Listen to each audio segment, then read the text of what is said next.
Thank you very much for having me here today. And can I say, first of all, I see we've got a good lovely representation from the law enforcement community here today. And I'm sure that there will be many people who've come here today to find out what this discussion is all about.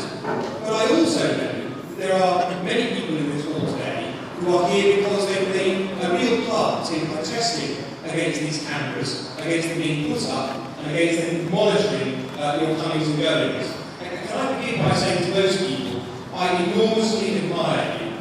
I admire what you have done, and I admire what you have achieved in bringing things to this stage and bringing this event about.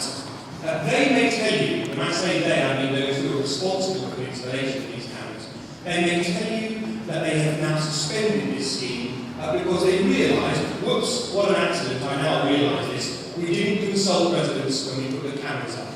That is not true, ladies and gentlemen.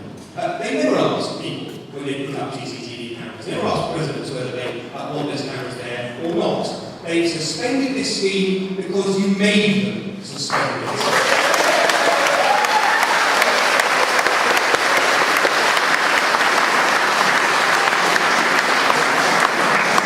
I hope it's only fair that I don't lose time for applause.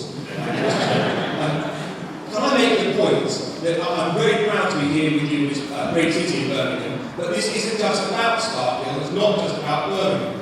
This is about the whole country, ladies and gentlemen.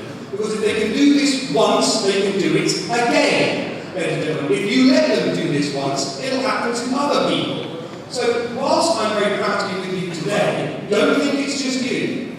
Don't think that this is just about you. This isn't about one group, or one place, or one faith, or one community.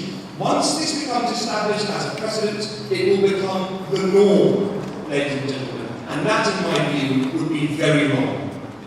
It is right to say that CCTV is often used as an excuse, I think, for real policing. Let's try and give you a bit of perspective on that.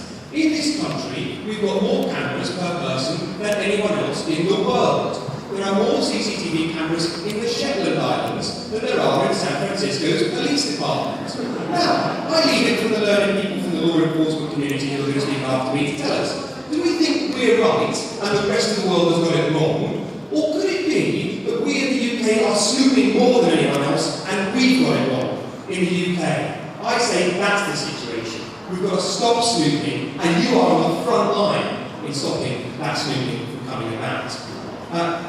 I also point out that the kinds of cameras we're talking about today are in many ways worse than any other CCTV cameras that have been put up around the country, because they automatically monitor your comings and goings. They automatically log number plates of people coming and going, no matter what their background and what they're doing. So as I say, many communities could be watched as a result of this scheme, but right now it's your community that can be watched. You've got to ask yourself, decent, law-abiding people who've done nothing wrong, why should you be treated as suspects? Why should you be automatically treated as suspects because of the way you live? That cannot be right, ladies and gentlemen. It cannot be right.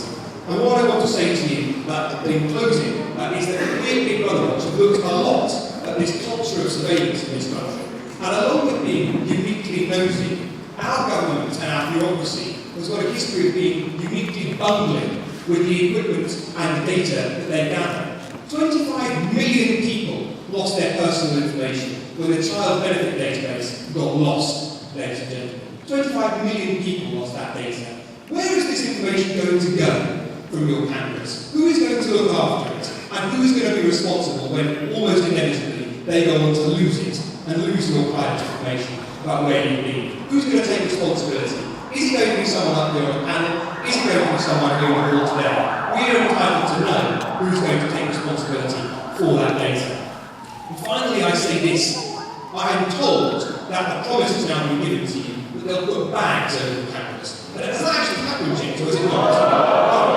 Well, first of all, that should happen. So let's see some bags over the cameras. But secondly, bags aren't enough, because bags can be taken off again, ladies and gentlemen. A bag can go up, and in a few months' time, when the presentation is gone, when the story has died in the media, the bags come off and they start monitoring you again. The only answer is to take the cameras down.